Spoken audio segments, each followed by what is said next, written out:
went in innocent and I came out a killer, man. I had to do that. It was no choice. I didn't have a choice. Welcome to Boys in the Hood TV. Today we're going to be discussing the life of Gumby from the 9 Deuce Hoovers. Now, Gumby was born Reggie Cole in 1976 in Tula, Louisiana. Now, as a kid, his mother would pack up the family and they would all move out to South Central. Now, they would stay on 92nd Street in a notorious 9 Deuce Hoover Crips set directly near Death Alley. Now, at the time, his mother had her cosmetology license and she would soon have enough money to open up her own hair shop.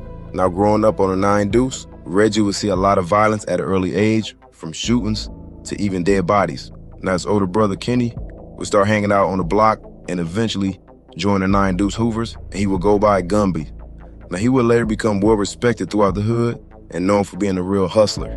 But around the mid-'80s, Reggie's entire world would be flipped upside down when one night his brother was shot and killed in a drive-by shooting. Now, Reggie's brother's death would take a toll on him and his entire family. Now, most of his brother's homies from the 9 Deuces would look after Reggie, making sure nobody messed with him. But his mother, she had different plans for Reggie. Her goal was to keep him away from gangs so that she didn't have to lose another son to the streets. So her first step would be to make sure that he attended church every single Sunday, from Bible study to Sunday school, anything to keep him off the streets. Now, by 1986, Reggie would start attending Bret Hart Middle School, where a lot of the younger homies from the block were getting put on to the Hoovers. Now, eventually him going to church all the time, he would start getting tired of it. Now, initially, he would try to get put on to the Hoovers, but his brother's homies were reluctant to put him on. But Reggie, as a kid, was extremely persistent. He continued to nag the homies from Hoover to put him on. So one day, while Reggie was coming home riding his bike down 99th, Reggie would run into a Hoover named Pooh. Now, Pooh, he never really liked Reggie's older brother, Kenny. So when he heard that little Reggie wanted to get put onto the Hoovers, he would be the first one to take that initiative. So for Reggie's put on, Pooh would grab 2 homies from Hoover to run down on Reggie as he riding his bike. Now, after his put on, he would take after his big brother and he would start going by Gumby. While attending Bret Hart, Gumby would find himself being involved at a shooting at school.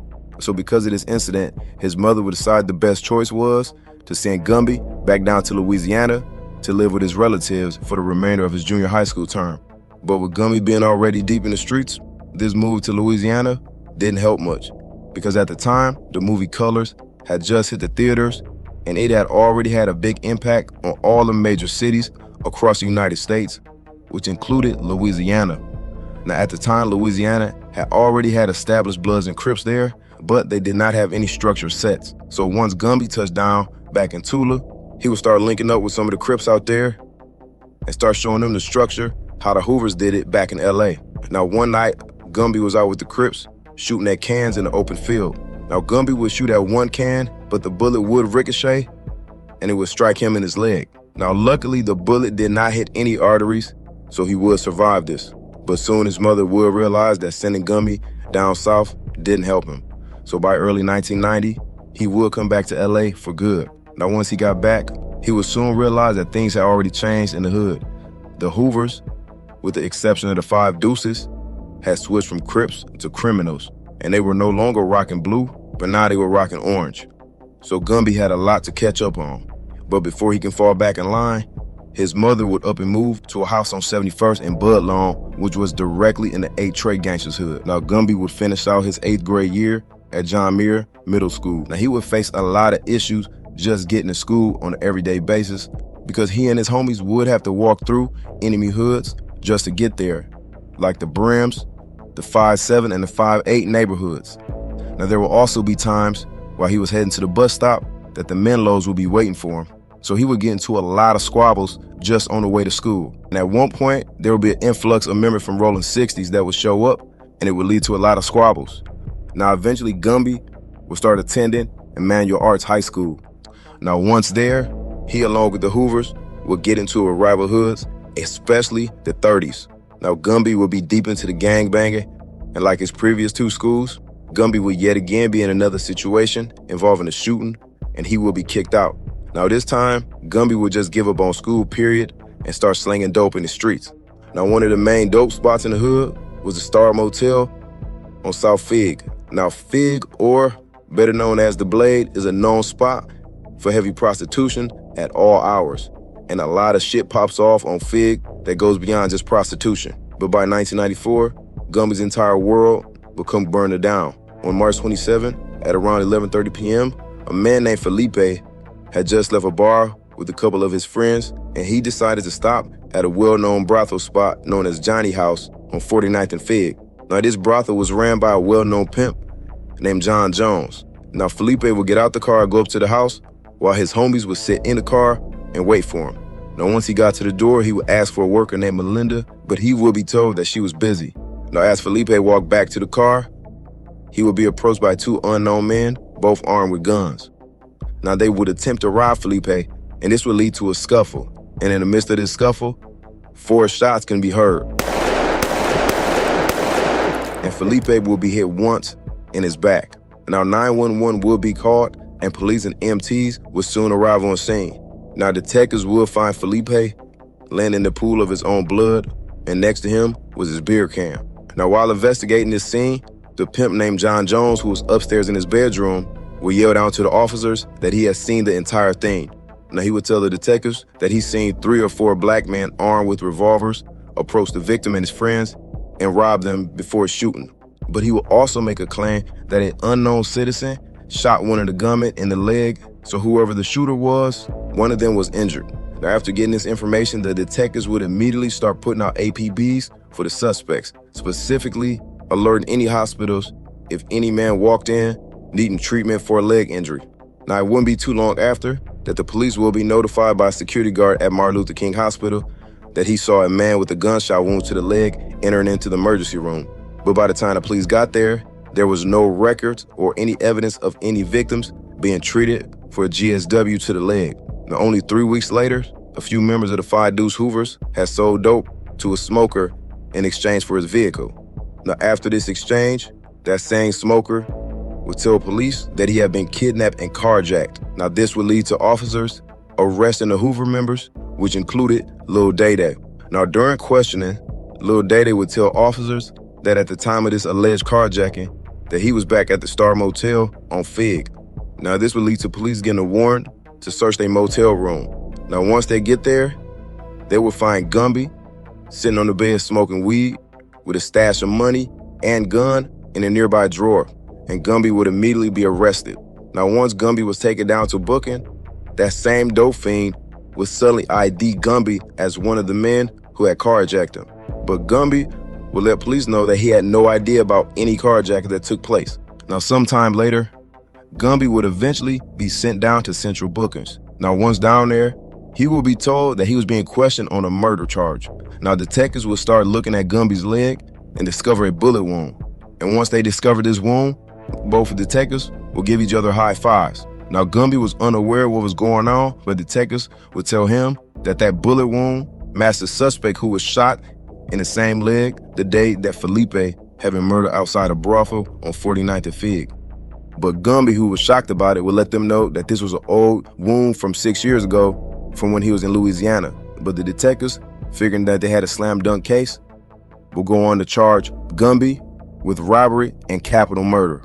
Now, as Gumby was leaving Bookings, he would go make a phone call to speak with his mother to let them know that the police had him down there on some bunk charges and that he would be home soon. But while talking on the phone, he would see Lil Day, who would tell Gumby that he also had been charged with capital murder and robbery. Now, the pimp named John Jones would look at a photo lineup, and he would identify both Gumby and Lil Day as both suspects who he saw at the murder scene. Now, ultimately, the carjacking charges will be dropped after the smoker will recant his statements. Now, during Gumby's preliminary hearing, once again, Gumby, along with Day, will be identified by John Jones, the pimp. Now, the security guard, who also would take the stand, would originally pick out photos of 2 non-suspects, which also included Lil Day, but not Gumby. And also friends of Felipe would also identify Lil Day along with 2 other suspects who were not Gumby. But during the preliminary hearing, the security guard and Felipe's friends would both identify Gumby and Lil Day as the men that they saw at the scene of the murder. Now, Gumby's public defender will point out to the judge that the pimp John Jones had an active open case for pandering, bringing into question his credibility. But regardless of this, the trial will go forward. And only 1 year later, on August 1st, 1995, Gumby, along with Lil Day, will both be found guilty of first-degree murder, and they will both be sentenced to life in prison without the possibility of parole. Now, Gumby would touch down in Calipatria Prison, which is also known as the money prison, because a lot of dope and a lot of money was being made there.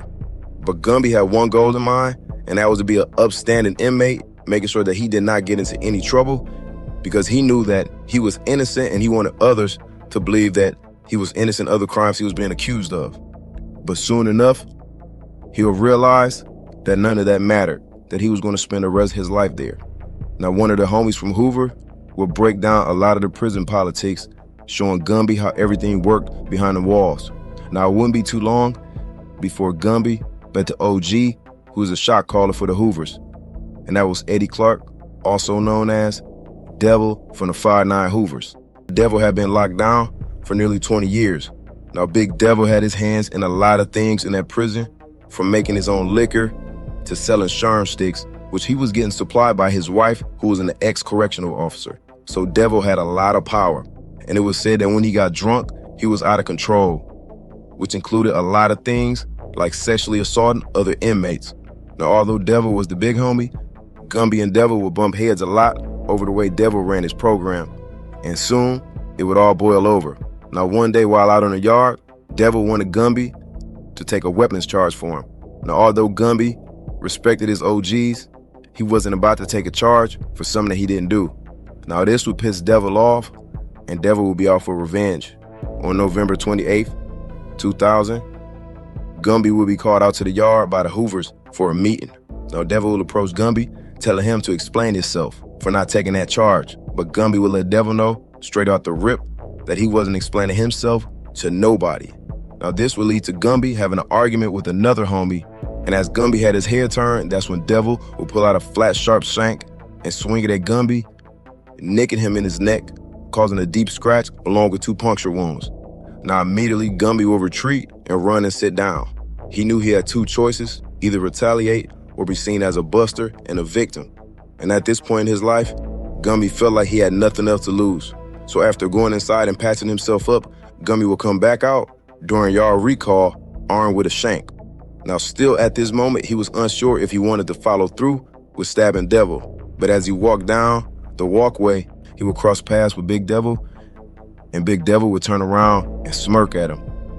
And this was all the motivation that Gumby needed, and that's what Gumby would turn back and jump on Devil, stabbing him in the neck in front of everybody, which included the inmates and guards. Now, immediately the guards would jump on Gumby as Devil bled out right there in the middle of the yard.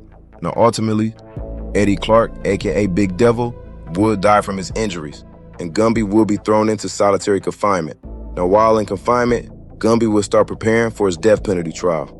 Now, this would lead to Gumby hiring Christopher Plord, a high-profile attorney known for working death penalty cases. Now, immediately, Plord would find holes in Gumby's murder case. Now, he would find 2 interviews which detectives had interviewed witnesses that had not been submitted into evidence during the trial. And also, he would discover that police had multiple witnesses who they ignored to interview. After further investigating, he would also discover that neither Gumby or Lil Day fingerprints matched any of the fingerprints found on the car that was at that murder scene. But the biggest find was that the trajectory of the bullet that killed Felipe that night showed that it had been fired from above ground level, like a building or a window. So the attorney would go over to 49th and Fig to the brothel house, and he would notice that the upstairs windows had bullet holes as if someone was shooting up from the ground, returning fire. Now, also, he would investigate and discover a reporter named Corin who wrote a book, who at the time had followed both detectives who were investigating the murder of Felipe.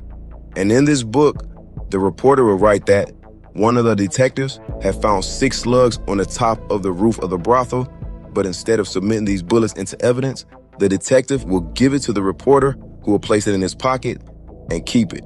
But eventually, Plord would reach out and recover those slugs from that reporter. Now, after submitting those bullets to forensics, the bullets would come back that they were a match to the bullets that had killed Felipe. So it would shed light that there was somebody on top of that roof or bedroom window at the time who shot the bullet that killed Felipe that night. But it was not Gumby nor Lil Day. Eventually, the eyewitness, Pimp Jones, who at the time was in prison, would admit to the attorney that he lied and that he had never seen Gumby at the scene of the murder, and that the only reason he identified Gumby was because the detectives, and it will ultimately be revealed that John Jones was the man who had shot from the building. Now, by February 2008, after serving 14 years of prison, the judge would determine that Gumby had been wrongfully convicted of murder and it would be overturned.